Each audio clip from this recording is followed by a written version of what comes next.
Chamada confissão, Salmo 139, de 1 a 3. Ó Senhor Deus, Tu me examinas e me conheces. Sabe tudo o que faço e de longe conhece todos os meus pensamentos. Tu me vês quando estou trabalhando e quando estou descansando. Tu sabes tudo o que eu faço. Amém. Agora teremos um instante de oração silenciosa e logo em seguida estarei quebrando essa oração com oração audível.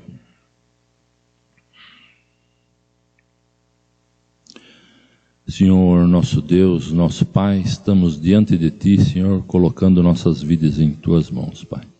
Estamos declarando que somos pecadores, Pai, que somos infiéis, Pai, pecamos no falar, no agir, no pensar, na omissão, Pai.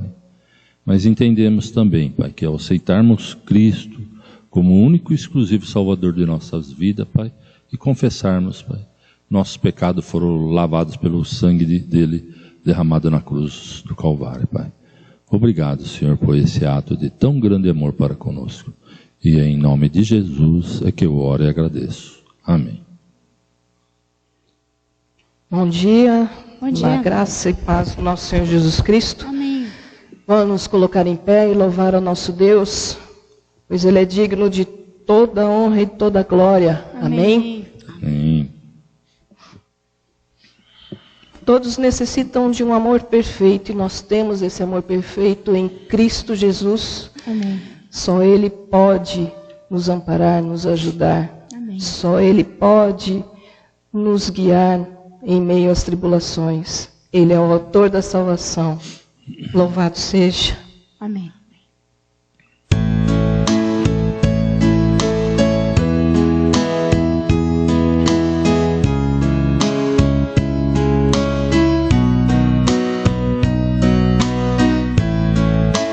Todos necessitam de um amor perfeito, perdão e compaixão. Todos necessitam de graça e esperança, de um Deus que salva. Cristo move as montanhas e tem poder para salvar, tem poder para salvar, para sempre é o autor da salvação. Jesus a morte venceu, sobre a morte venceu.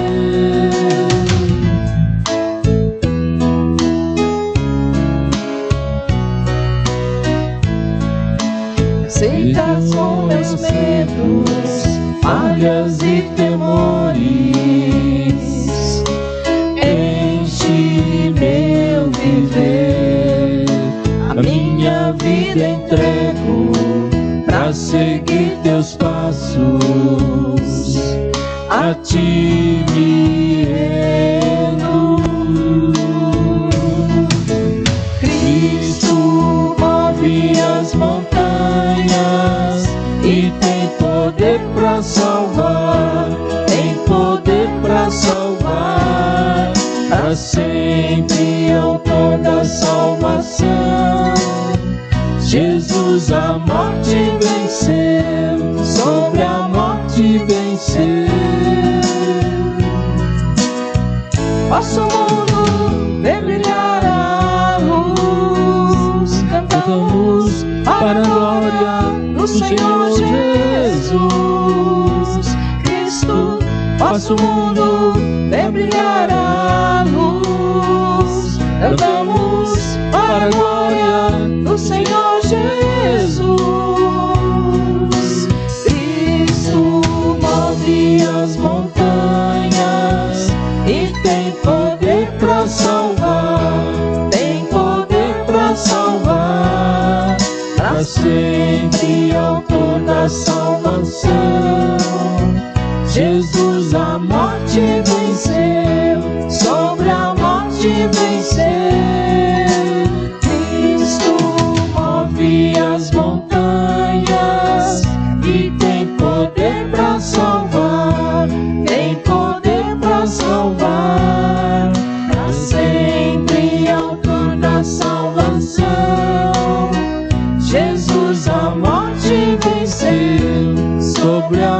morte venceu.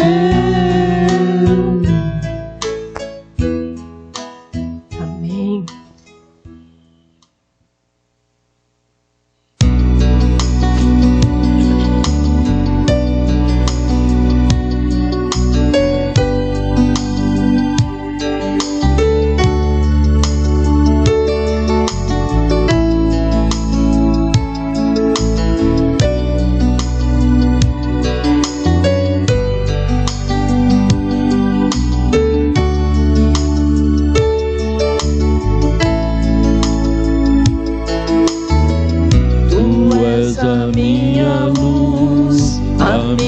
Salvação, e a ti me renderei.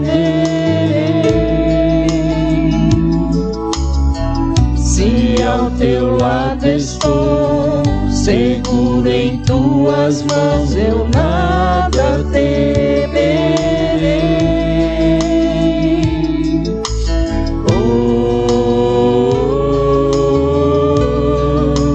Tu és santo, ó Senhor,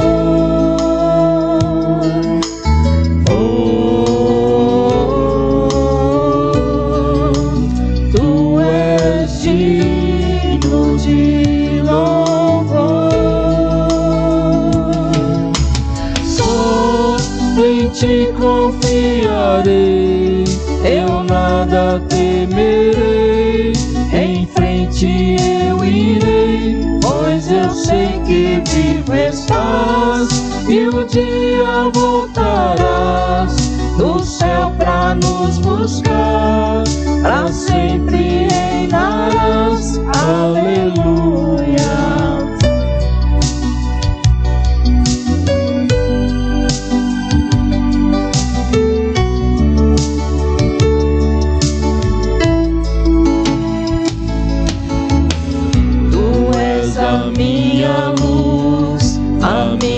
Salvação, e a ti me renderei. Se ao teu lado estou, seguro em tuas mãos, eu nada temerei.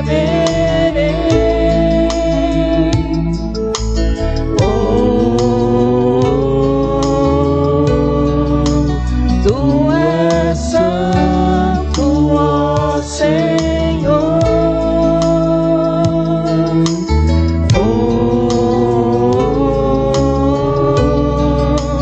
tu és digno de louvor. Só em ti confiarei, eu nada temerei.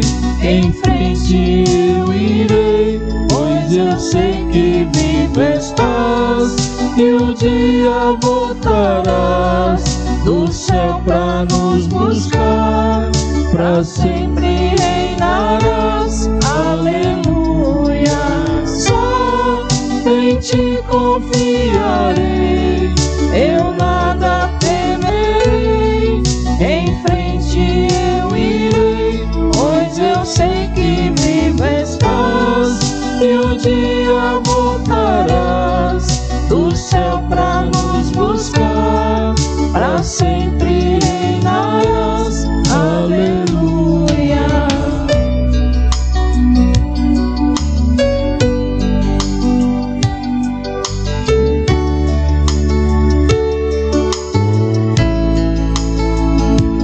Vem Jesus, vem Jesus,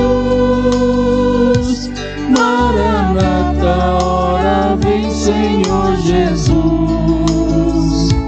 Vem Jesus, vem Jesus, Maranata, ora vem Senhor Jesus. Vem Jesus,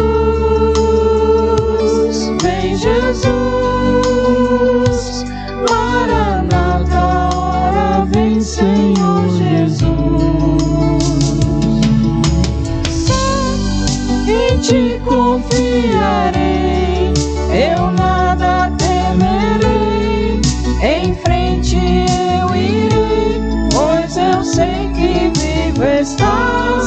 e um dia voltarás do céu pra nos buscar, pra sempre reinarás. Aleluia. Só em ti confiarei, eu nada temerei, em frente eu irei, pois eu sei que vivo estás, e um dia voltarás do céu pra nos buscar, pra sempre reinarás. Aleluia.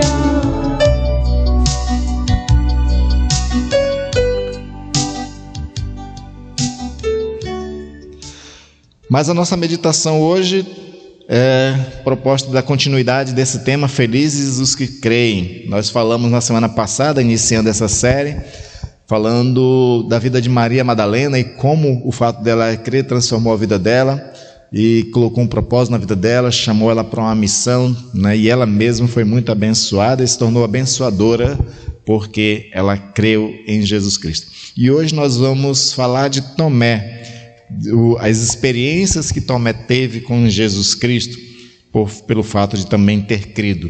Então peço que você abra a sua Bíblia lá em João capítulo 20, a partir do versículo 19. Eu acho que... Acharam aí? A palavra do Senhor diz o seguinte: ao cair da tarde daquele dia, o primeiro da semana, estando trancadas as portas da casa onde estavam os discípulos, com medo dos judeus, Jesus veio e se pôs no meio deles, dizendo: que a paz esteja com vocês. E dizendo isto, lhes mostrou as mãos e o lado. Então os discípulos se alegraram ao ver Jesus. E Jesus lhe disse outra vez: que a paz esteja com vocês. Assim como o Pai me enviou, eu também envio vocês. E havendo dito isso, soprou sobre eles e disse-lhes: recebam o Espírito Santo.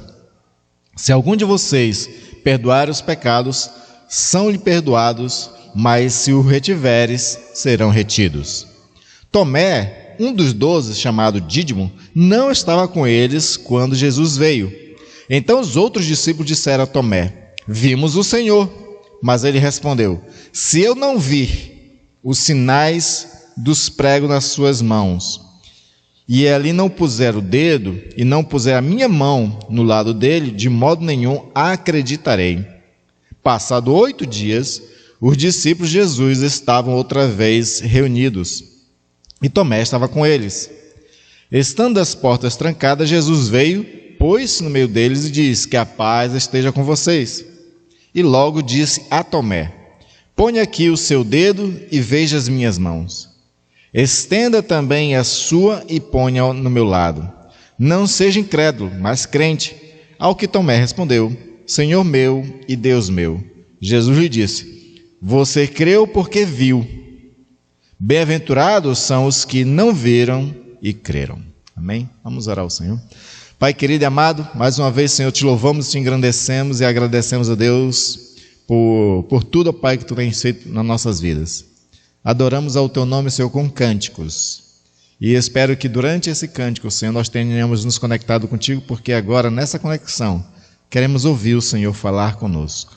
Que através dessa passagem, através da vida de Tomé e de outros personagens bíblicos, nós venhamos a nos identificar e a ter a mesma jornada de transformação, a mesma jornada de bênçãos, a mesma jornada de encontro de um propósito e missão na vida, Senhor.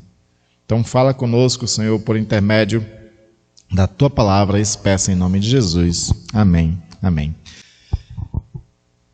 A vida de Tomé. Tomé, ele tinha umas características bem interessantes que muito de nós podemos nos identificar, né? Essas 3 personagens que eu vou estar trazendo nessa série, na semana passada foi a Madalena, que tinha uma perspectiva de viver a vida mais no exterior, mais de fazer as coisas, muito pouco voltada para dentro de si mesmo. Até como eu comentei, né, esse medo de voltar-se para dentro de si mesmo é encontrar o que não queria encontrar. No caso de Maria Madalena, ela tinha 7 demônios, a qual Jesus a libertou. E eu acredito nos demônios. Mas, pegando uma perspectiva emocional, psicológica, as pessoas também, às vezes, quando olham para dentro de si, veem coisas que não se agrada também. E aí, por conta disso, prefere viver uma vida mais no exterior, mais de fazer as coisas, mais voltado para fora do que olhar para dentro, porque ela não sabe lidar com as coisas que tem dentro. Já Tomé é totalmente diferente de Maria Madalena. Tomé é uma pessoa voltada totalmente para dentro. É uma pessoa de poucas conexões exteriores. É uma pessoa que seleciona muito bem com quem vai se relacionar, mas ela se sente muito melhor sozinha.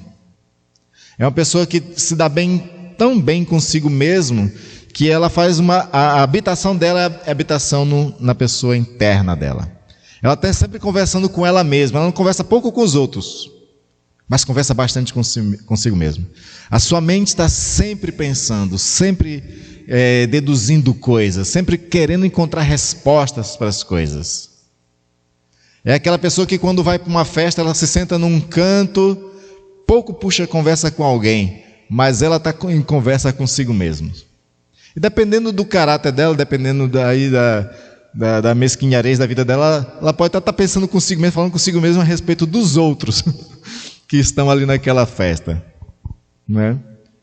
E se ela for ética aí, se ela não se preocupa muito com os outros, ela está sonhando, confabulando coisas, idealizando coisas. O problema dessas pessoas internas é que elas nunca vivem muito no presente, elas vivem muito pensando a respeito do futuro.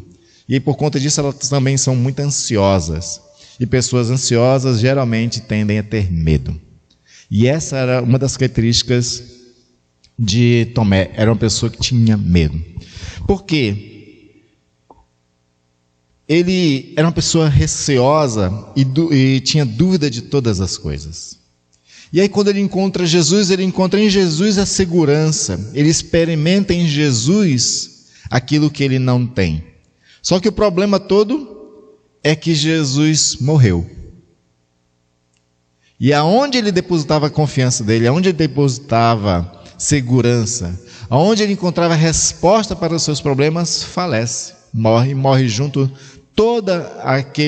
aquilo que fazia com que ele se sentisse bem. E aí ele volta agora para a insegurança. Ele volta agora para os seus medos. Ele volta agora para o seu mundo interior. E aí por isso que quando Jesus aparece aos discípulos, ele não está presente. Porque pessoas que têm a vida permeada pelas características de Tomé, elas preferem o isolamento. Elas preferem estar debaixo de uma figueira, como Natanael. Natanael tem muito das perspectivas de Tomé. Natanael também era uma pessoa assim, que preferia ficar sozinho, que ia para debaixo da figueira meditar. E aí sobre essas meditações, meditava de tudo e dava até uma espécie de fazia pensamentos filosóficos e científicos. E talvez naquela ocasião específica, quando ele estava naquele momento específico debaixo da figueira, talvez estivesse pensando sobre o Messias, talvez estivesse pensando sobre a restauração de Israel, talvez estivesse pensando sobre as Sagradas Escrituras. E aí Jesus o vê. Mas assim como Tomé, que é inseguro e duvida de tudo, quando alguém vai dizer, olha, eu acho que nós encontramos o Messias, ele diz, duvido. Ele é de Nazaré, mas de Nazaré ela tem alguma coisa boa de lá?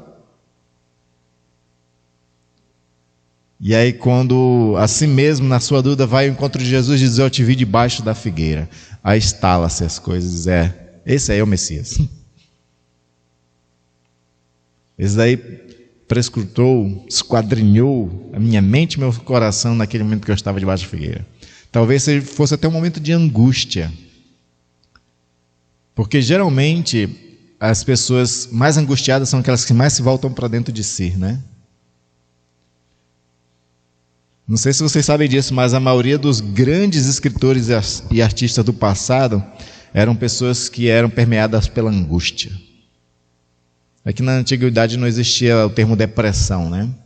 Se falava angústia, depois usou a expressão melancolia. A palavra depressão ela é muito recente na história da humanidade, né? O uso dela, né? O uso da depressão ela tinha outros sentidos antes da psicologia se apropriar dela como esse estado em que as pessoas se encontram mais tristes, né? Mas antes depressão era usada para qualquer outro sentido. E essas pessoas que eram voltadas muito para si mesmas eram pessoas que eram angustiadas. Então, porque elas tinham angústias, elas eram pessoas que pensavam muito. E algumas delas, de vez em quando, deixavam sair um pouco dessas angústias, desse sofrimento, desses pensamentos que povoavam a sua mente, e aí criavam grandes coisas, na literatura, na arte, na música. Pode ver, as pessoas mais deprimidas foram aquelas que criaram grandes obras na humanidade. Porque elas têm tempo para isso, elas se dedicam tempo para isso, para pensar. Para pensar. Aí tem uma hora que ela resolve externalizar isso em forma de arte. E é por isso que eu costumo pensar e dizer que a mente de um artista é uma mente difícil de entender. Até ele não sabe se explicar. Aí ele precisa fazer a arte para tentar explicar o que está dentro de si. O problema é que essas formas de arte se multiplicou e enriqueceu tanto que muitos de nós nem consegue compreender essa arte. Né? Por exemplo, um Picasso. A gente olha para o Picasso e a gente só vê rabiscos, né? Mas ali existe toda uma visão de mundo do Picasso, né? Do Van Gogh, de todos eles. Talvez se Tomé tivesse interessado em escrever, e na verdade existe, né? Existe o Evangelho segundo Tomé, que é um apócrifo, né? E é um apócrifo muito interessante, porque tem falas de Jesus que não se encontram nos Evangelhos. Ele deixou, depois de curado, ele deixou sair essas coisas dentro dele, escreveu para abençoar outras pessoas. Então Tomé ele tem essas características, nós vamos ver essas características dele que muitos de nós podemos nos encontrar, mas também vamos ver o momento da mudança, a chave que muda ele e faz com que ele viva uma vida totalmente diferente. Não deixando a sua essência, porque a sua essência é essencial, né? Falando de forma redundante, né? Aquilo que é essência em nós é essencial em nós, e a gente não precisa mudar. A gente precisa saber explorar, saber lidar com essas questões, né? Então, no caso de Tomé, como eu falei, a principal característica dele era o medo. Então, certa vez, quando Jesus estava determinado a subir para Jerusalém, porque Jesus sabia que a sua hora estava chegando, mesmo Tomé não sabendo muito bem das coisas, mas sabendo que Jesus já estava criando raiva, fazendo raiva para as autoridades, Tomé diz então, vamos também com ele para morrermos.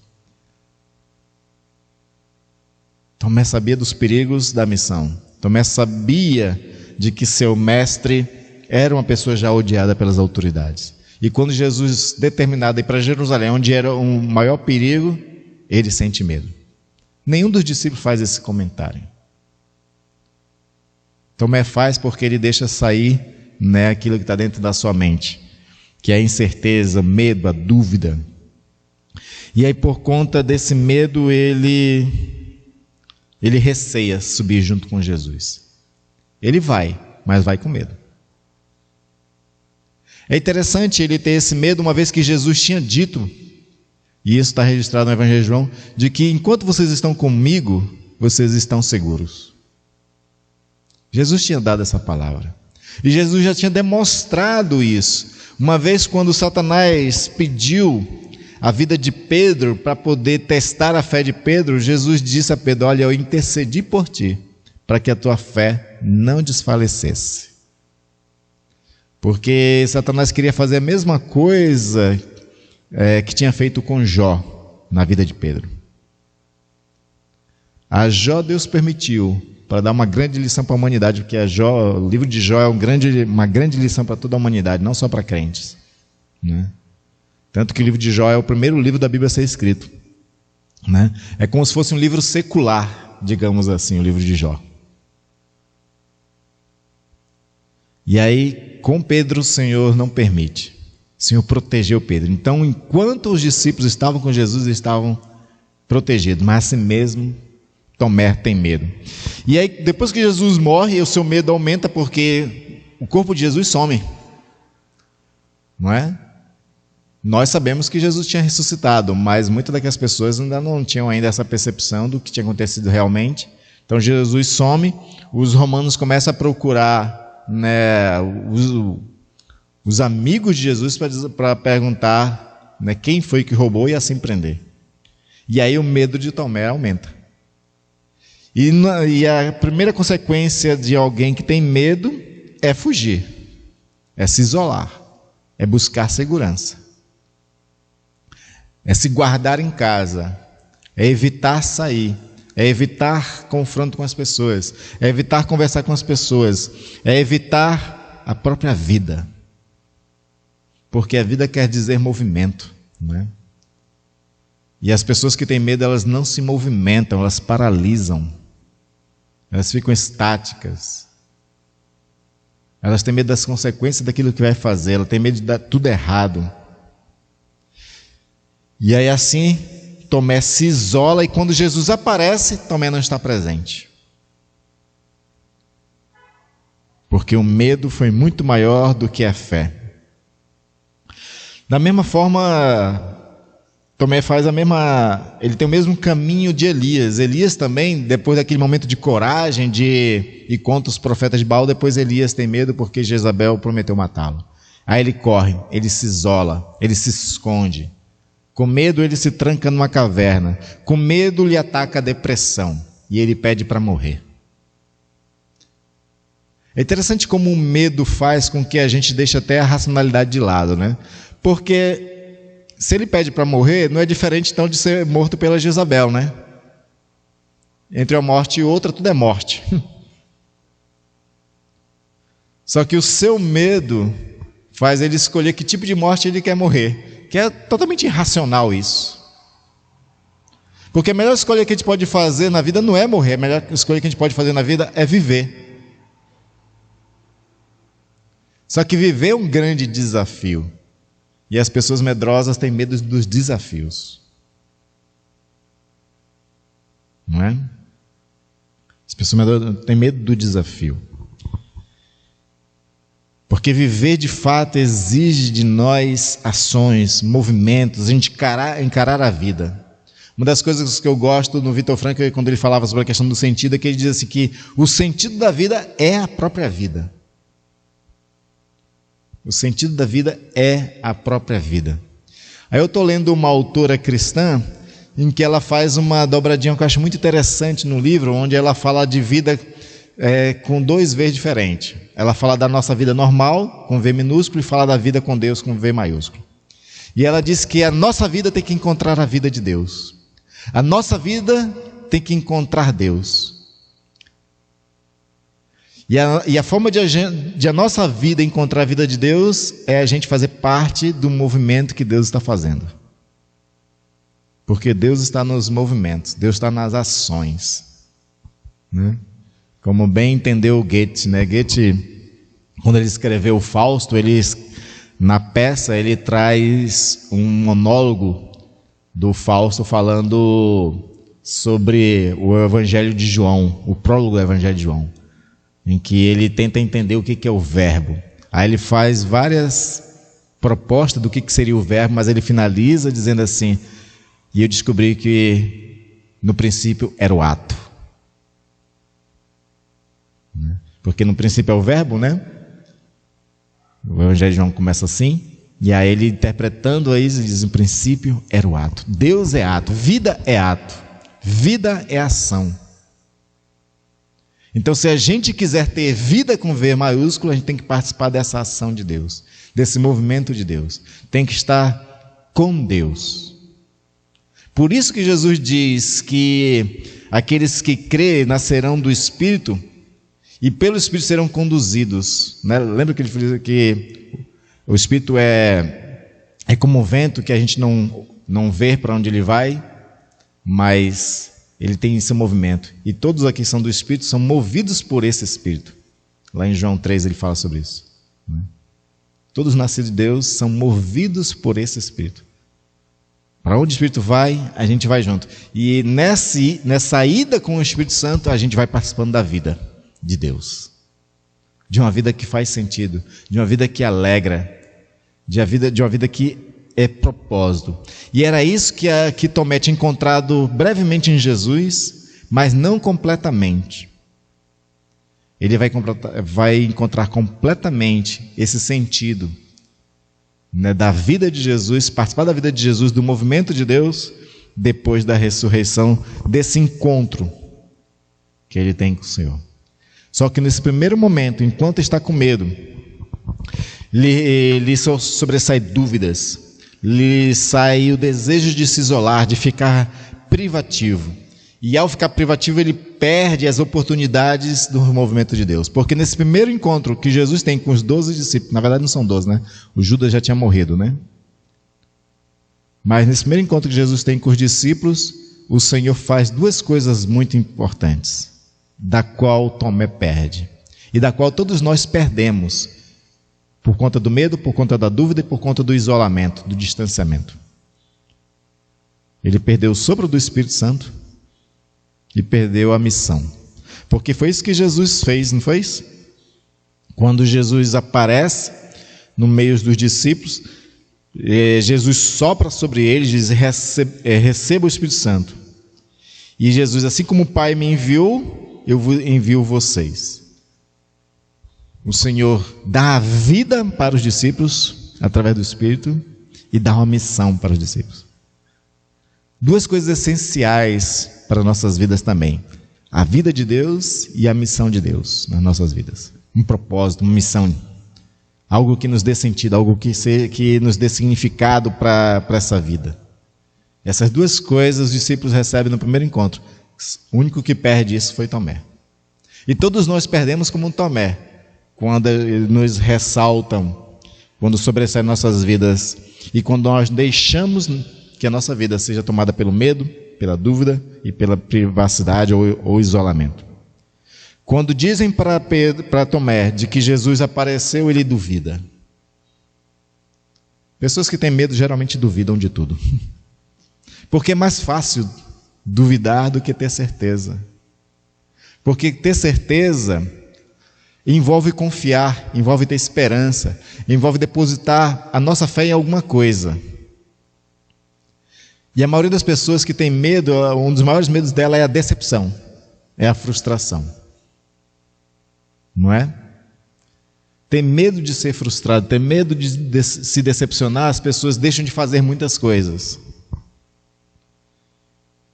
Mas a gente perde também o movimento da vida. Porque a bênção de Deus acontece nesses movimentos. A bênção de Deus acontece onde a vida está. E essa vida com V maiúsculo. É lá que acontece a bênção. Por isso que quando o salmista diz, né, que ao quão bom e agradável que os irmãos se mantenham em união, como a bênção, né, do óleo que desce sobre a cabeça, a barba e as vestes de Arão, ali o Senhor ordena a bênção, mas esse salmo é escrito no momento de chamada e de convocação que Davi está fazendo ao povo de Israel para se unirem para lutar por Israel. O Salmo 133 é um chamado para a nação de Israel ir para a batalha. Aquela bênção do Salmo 133 vai acontecer quando o povo estiver em movimento.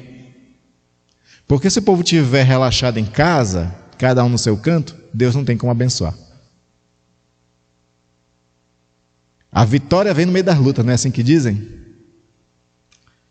As vitórias não acontecem quando a gente está com a espada, né, guardada. Ninguém vence um campeonato de futebol com a chuteira pendurada, né, usando a analogia do futebol. Qualquer outra analogia que você quiser usar, as coisas somente acontecem quando você está em ação. Porque é ali que o Senhor vai suprir a necessidade, vai capacitar, vai dar a sua bênção. Então é assim que as coisas vão acontecendo e, no caso de Tomé, ele perde isso. Ele prefere duvidar, ele prefere ficar parado. Ele não quer se decepcionar, não quer se frustrar, ele também não quer correr perigo. Ele prefere realmente deixar o bonde passar e ficar atrás. Mas quem deixa o bonde passar está deixando a vida passar. E aí esse é o grande perigo. E aí a chamada de Jesus para Tomé é a chamada para todos nós. No caso de Tomé, ele teve esse privilégio de poder ainda ver Jesus e diz: e Jesus dizer, toca aqui. E quando de fato Tomé toca, aí ele diz uma coisa que é muito interessante, diz, Senhor meu e Deus meu. Esse é o momento real da conversão de Tomé. Esse é o momento real da fé de Tomé. Esse é o momento em que ele opta por crer. E aí, desse momento, ele começa a chave da felicidade dele. Porque felizes são os que creem. E aí Jesus faz um grande desafio a partir da de Tomé. Quando Tomé toca e crê e se apropria do Senhor, como seu Salvador, como seu Deus, Jesus diz, você creu porque me viu? Mais bem-aventurado são os que não viram e creram. E esse desafio é para nós. Nosso desafio para nossa felicidade é a gente crer sem ver.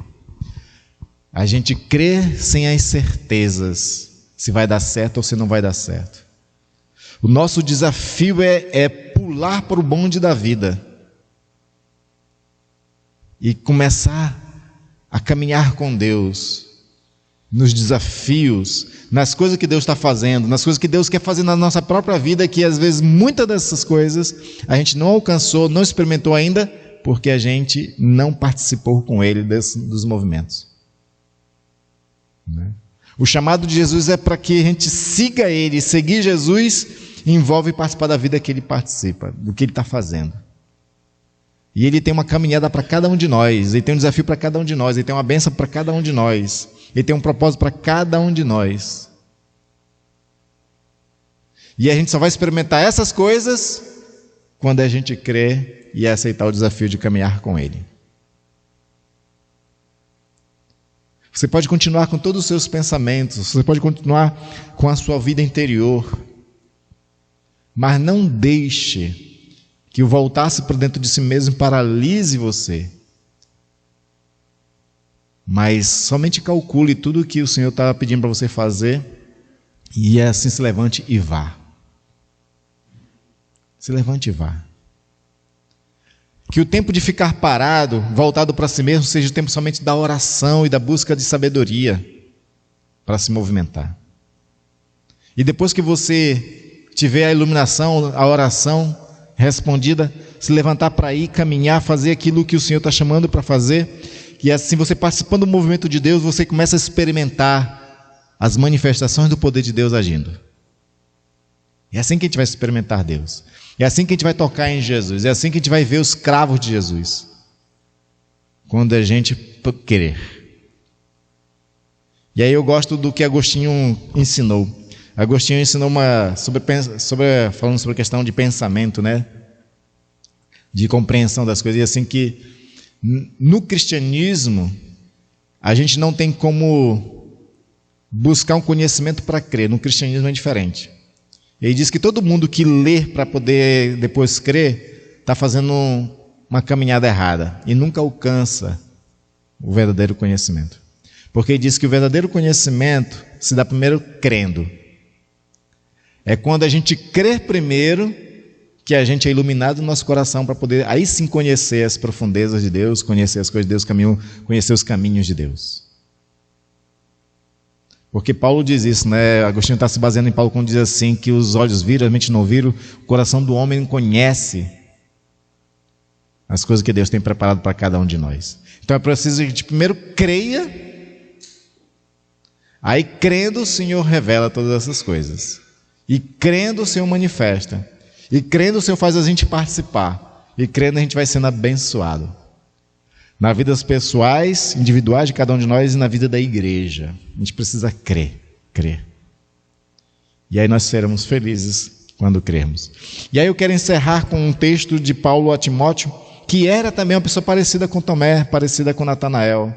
Uma pessoa voltada para si, uma pessoa insegura, uma pessoa cheia de medos, cheia de dúvidas. A palavra, e você pode abrir na sua Bíblia, 2 Timóteo, capítulo 1, versículos 7 e 8. É a mesma palavra que o Senhor quer que a gente se aproprie, que Tomé se apropriou, que Natanael se apropriou, que o Elias se apropriou, Porque lembra do Elias, depois daquele choro todo dele, de pedir a morte, o Senhor diz assim, vai e prega para Acabe. Ainda tem muita coisa para você fazer, Elias, ainda. Não é a morte que te espera, não. São coisas extraordinárias. E aí com essa palavra, Elias creu e saiu da caverna, saiu da sua depressão, saiu do seu mundo interior, foi fazer a missão e experimentou coisas extraordinárias de Deus. Eu acho que alguém tão abençoado como Elias nunca teve, né? De alguém ser trasladado vivo para o céu. O homem pediu a morte e nem isso Deus deu para ele, porque não era o objetivo de Deus para ele. Só porque ele pediu a morte, Deus deu a vida logo para ele, a vida eterna, deu a vida com V, enquanto ele tinha a vida com, né, o V maiúsculo com V minúsculo, né? Interessante. Então, Paulo diz uma coisa muito importante para nós, e eu encerro com isso. 2 Timóteo 1, versículos 7 e 8. Porque Deus não nos tem dado um espírito de covardia, mas de poder, de amor e de moderação. Não te envergonhes, portanto, do testemunho de nosso Senhor, nem do seu encarcerado que sou eu. Pelo contrário, participa comigo dos sofrimentos a favor do Evangelho segundo o poder de Deus. Então Paulo está dizendo que o Senhor nos deu um espírito de poder, não de covardia, não de temor, não de dúvida, não de isolamento, mas um de poder, de amor e de moderação. Poder é a capacidade que o Espírito nos dá para poder realizar todas as coisas, experimentar o melhor de Deus. Amor para que a gente faça isso através do serviço, porque Deus nos capacita para servir em amor. E moderação para a gente encontrar equilíbrio em tudo que nós vamos fazer. E aí Paulo diz, não se envergonhe, mas participa.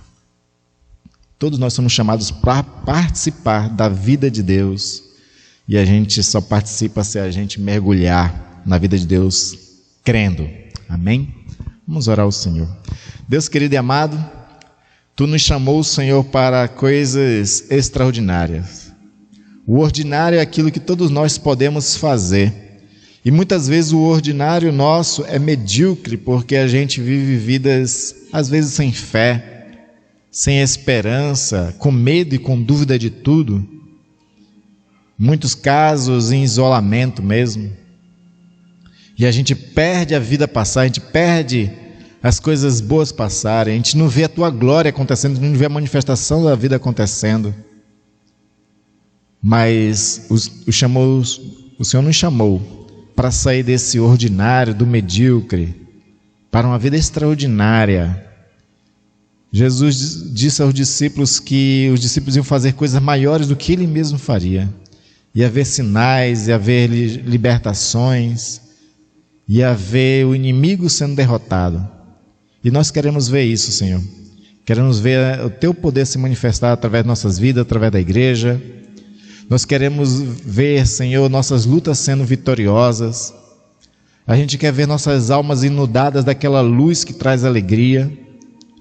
Nós queremos sair da inércia, Senhor, da privacidade, e mergulhar no mundo, Senhor, das pessoas que Tu quer salvar, das pessoas que Tu quer libertar, das pessoas que Tu quer, Senhor, abençoar com a Tua palavra.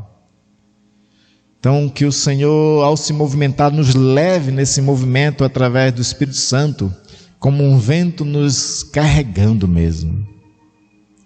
Que quando nos faltar força, Senhor, para nos levantar, o Senhor nos levante com Sua destra fiel, com a Sua força poderosa,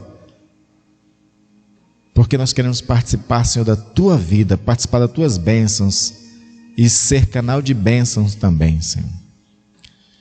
Que a gente tenha a mesma transformação que Tomé, Natanael, Timóteo, Elias, todos tiveram. E a nossa vida seja uma vida útil, uma vida de graça, uma vida de bênçãos. Faz isso em nosso meio, ó Pai, em nome de Jesus. Amém. Amém. Vamos cantar.